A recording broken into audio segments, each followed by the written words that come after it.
Bonjour et bienvenue à cette capsule vidéo sur l'utilisation de la balance à fléau. La balance à fléau est un instrument de mesure très précis qui nous donne de l'information sur 5 valeurs: les centaines, dizaines, unités, dixièmes et centièmes de grammes. Pour l'utiliser, il faut bien connaître le nom des différentes parties de la balance.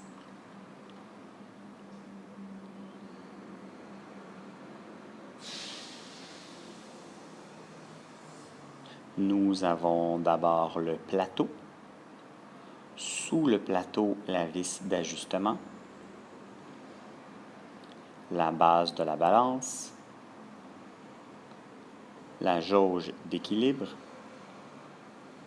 et les fléaux, les 3 fléaux. Sur chacun des fléaux, il y a des curseurs que l'on peut déplacer. Faites attention, les 2 premiers fléaux contiennent des coches. Donc, lorsqu'on déplace les curseurs doivent se situer exactement dans les coches.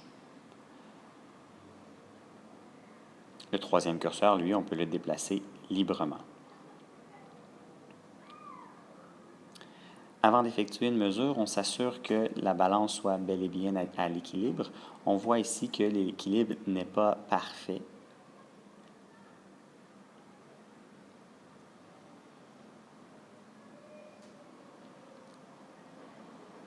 Donc, on ajuste avec la vis d'ajustement.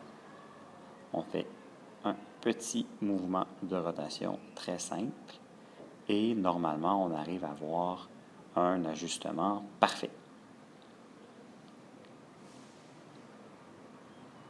On est donc prêt à peser un objet. Ici, je vais utiliser mes clés que je dépose sur la balance. Puis, je vais déplacer les curseurs de manière à retrouver l'équilibre. On y va. Essayons pour débuter 200 ou 300 grammes. Trop lourd.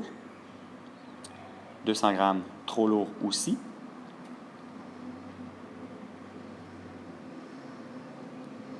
« 100 grammes, trop léger. Ma masse se situe donc entre 100 et 200 grammes. Je peux indiquer un 1 comme première variable, comme première valeur. Regardez, 200 trop lourd, 100 trop léger. Donc, on a ici indiqué un 1 tout en haut. Pour les dizaines maintenant, on y va à 50 trop lourd.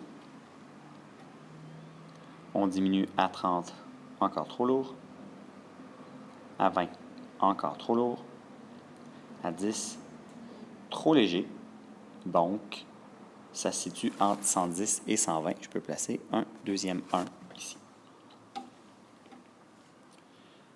Ensuite, le dernier curseur qu'on ajuste de manière à avoir un équilibre parfait.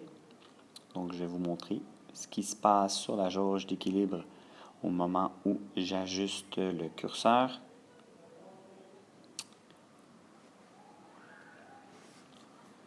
Il faut être patient et très précis pour avoir la valeur la plus précise possible.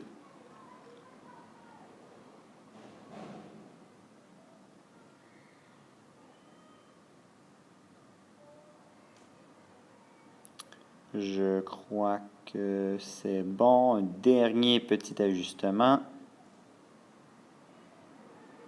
Et on y est.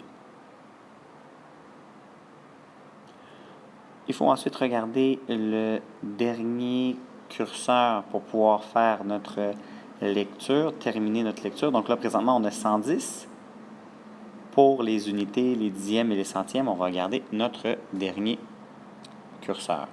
Pour faciliter la tâche, je vais utiliser une image fixe du dernier curseur. Voilà. Donc, on constate que le curseur est situé entre le 0 et le 1. Donc, comme la pointe du curseur n'a pas encore atteint la première unité, on indique 0 unité.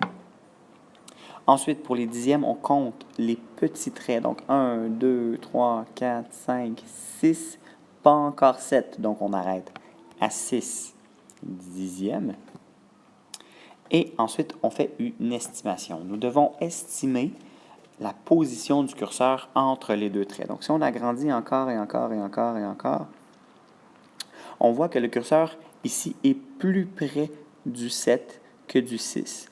Donc, on pourrait estimer là il a dépassé la moitié, donc il est peut-être à 7 ou 8 centièmes. Alors, on va indiquer ici 7 centièmes. De toute façon, ce dernier chiffre, on le nomme le chiffre incertain. Donc, il peut varier d'un expérimentateur à l'autre, d'une expérience à l'autre.